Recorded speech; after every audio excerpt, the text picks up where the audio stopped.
নমস্কার, কেমন আছেন আপনারা সবাই? চলে এসেছি আবার নতুন একটি ভিডিও নিয়ে। আজকে হোলির দিন, তাই সবাইকে জানাই হ্যাপি হোলি।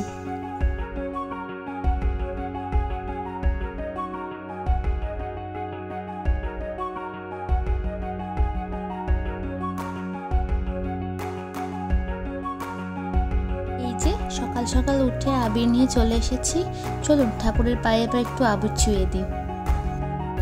এখানে আমার গুরুদেব, আমার বাড়ির গোপাল, মহাদেব, মা কালী, মা লক্ষ্মী সবাই আছেন। চলুন একটু একটু করে আবির ছুঁয়ে দিই ঠাকুরের পায়ে।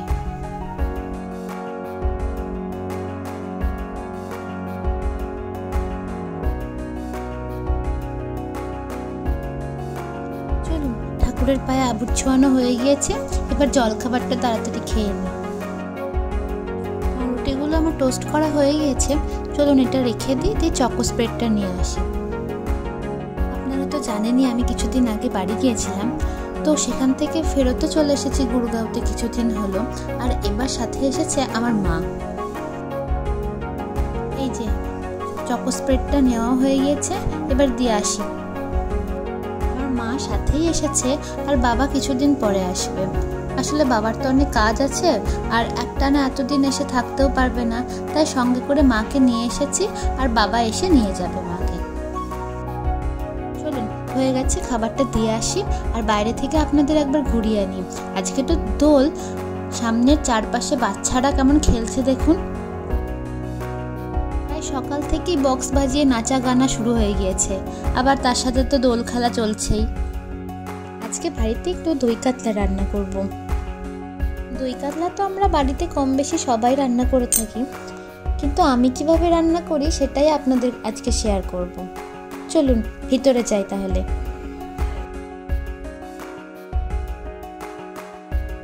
এই যে চলে এসেছি। মাছগুলো আগে আমি ফ্রিজ থেকে বার করে নুন, হলুদ আর একটু সাদা তেল মাখিয়ে ম্যারিনেশনে দিয়েছিলাম। ওই মিনিট 10 মতো হবে। আর নুন, হলুদ আর সাদা তেলটা ভালো করে মাছের গায়ে মাখিয়ে দিয়েছিলাম। মাছের এই অন্যরকম রেসিপিগুলো খেতে আমার হাজব্যান্ড আবার খুব ভালোবাসে, তাই মাঝে মধ্যে একটু একটু অন্যরকম চেষ্টা করি করার। আমি রান্নায় খুব একটা পারদর্শী যে সেরকম নয়, ওই মায়ের থেকে অনলাইন থেকে এসব দেখেই টুকটাক রান্না করি, আর যা শিখি সেটুকুই করার চেষ্টা করি। এই যে নুন, হলুদ, সাদা তেল সব দেওয়া হয়ে গিয়েছে। এবার মাছগুলোকে ভালো করে মাখিয়ে সাইডে আমি 10 মিনিট মতো রেখে দেব, আর ততক্ষণে আমি মশলা কাটা কুটো যেগুলো আছে ওগুলো করে নেব।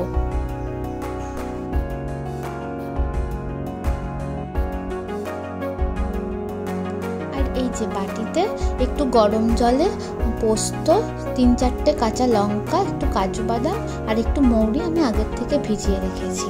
আর মশলার জন্য পরিমাণ মতো পেঁয়াজ নিয়েছি। আমার মোটামুটি ওই 1.5খানা মতো পেঁয়াজ লেগেছে 4টে মাছের জন্য। পেঁয়াজটাকে আগে শুধু পেস্ট করে নিয়েছি।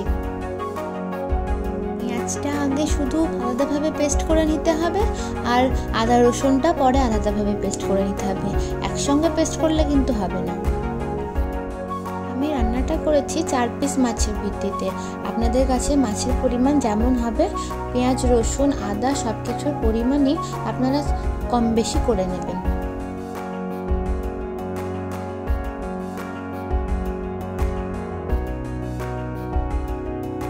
এই যে পেঁয়াজগুলো কাটা হয়ে গিয়েছে, এবার পেস্ট করে নেব। আর ওইদিকে চলুন কড়াইটা এবার বসিয়ে দিই।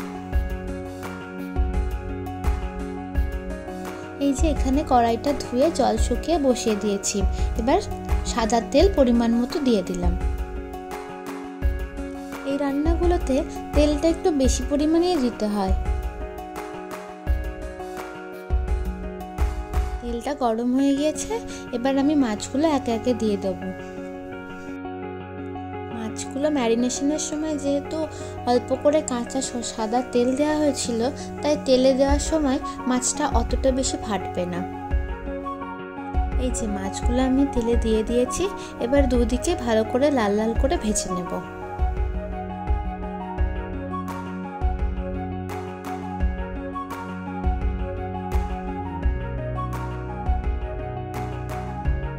এই যে মাছ প্রায় ভাজাও হয়ে গিয়েছে, চলুন এবার একটা একটা করে তুলে নিই। প্রথমে শুধু খুন্তি দিয়ে আমি তুলতে পারছিলাম না, যদি ভেঙে যায় মাছগুলো, তাই আমার হাজব্যান্ড এসে আবার একটু হেল্প করে দিল।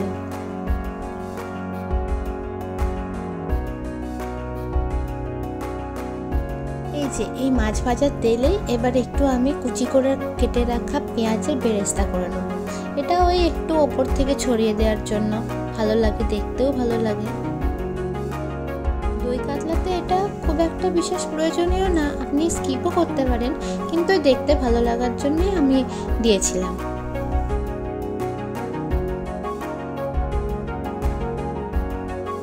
এই যে এখানে আমার বেরেস্তা ভাজাও হয়ে গিয়েছে, আর ওদিকে আমার মাছ ভাজাগুলোও কমপ্লিট।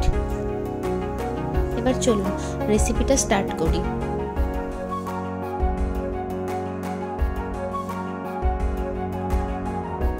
ওই তেলের মধ্যে গোটা গরম মশলাগুলো দিয়ে দিতে হবে, যেমন ধরুন ওই গোটা এলাচ, লবঙ্গ, দারচিনি, একটা তেজপাতা আর গোলমরিচ গোটা। তেলের মধ্যে গোটা গরম মশলাগুলো ভালো করে একটু নেড়ে চেড়ে আগের থেকে বেটে রাখা পেঁয়াজ তেলের মধ্যে এবার দিয়ে দিতে হবে।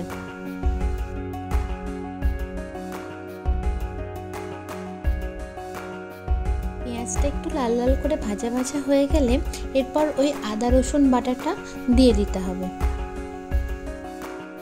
তারপর মশলার কাঁচা গন্ধ যাওয়া পর্যন্ত একটু ভালো করে নাড়াচাড়া করে নিতে হবে।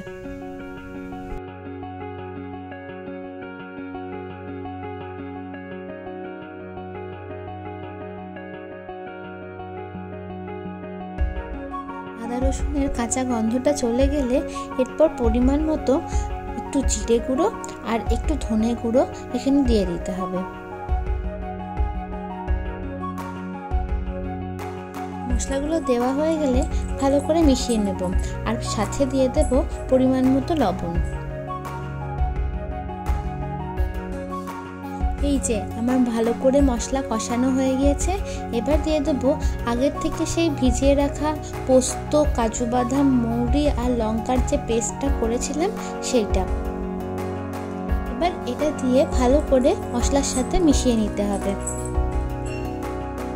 খুব একটা খাটনির রান্না নয়, কিন্তু খেতে তো দুর্দান্ত হয়, সে তো আমরা সকলেই জানি। এই যে মশলাটা আমার মেশানো হয়ে গিয়েছে আর ভালো করে তেল ছেড়ে দিয়েছে। এবার দিয়ে দেবো আগে থেকে ফেটিয়ে রাখা ওই 200 গ্রাম মতো দই। আমি যে পরিমাণ রান্না করেছি পরিমাণগুলো কিন্তু আমি সেই পরিমাপেই বলছি, আপনারা যেরকম রান্না করবেন পরিমাণগুলো কম বেশি সেরকম করে নেবেন। দইটা দেওয়ার সময় আঁচটা কিন্তু একদম লোতে রাখবো, তাহলে দইটা আর ফেটে যাবে না। গ্রেভিটাও খুব স্মুথ দেখতে হবে। এই তো হয়ে গিয়েছে রান্না প্রায়, আর বেশিক্ষণ দেরি নেই। এই মশলাটা বসে গেলে একটু চিনি আর পরিমাণ মতো জল দিয়ে দেব। এই দেখুন মশলা থেকে তেল বেরিয়ে গিয়েছে, এবার একটু চিনি দিয়ে দিলাম, আর ওই মশলা ধোয়া যে জলটুকু ছিল ওইটুকু দিয়ে দিলাম। এবার ভালো করে মিশিয়ে নিয়ে প্রায় 2 থেকে 3 মিনিট মতো ঢাকা দিয়ে একটু ফুটিয়ে নেব।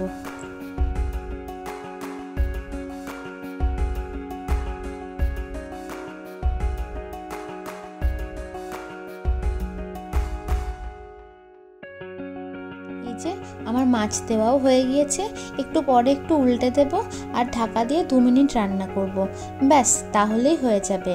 আর শেষে নামানোর আগে একটু গরম মশলা আর একটু ধনেপাতা আর একটু কাঁচা লঙ্কা ছিটিয়ে দেব, আর যে ভেজে রেখেছিলাম একটু পেঁয়াজের বেরেস্তা ওটাও একটু ওপর থেকে ছিটিয়ে দেব।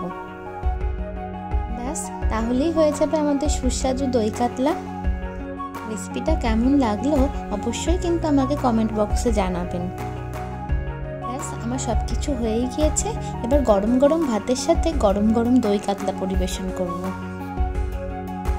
বেশ চলুন আজ তাহলে এই পর্যন্তই, দেখা হবে খুব শিগগিরই পরের একটি ভিডিওতে। সবাই ভালো থাকবেন, সুস্থ থাকবেন, সাবধানে থাকবেন আর খুব আনন্দে থাকবেন। আর ভিডিওটি যদি ভালো লাগে লাইক, কমেন্ট, শেয়ার এবং সাবস্ক্রাইব করে পাশে থাকবেন।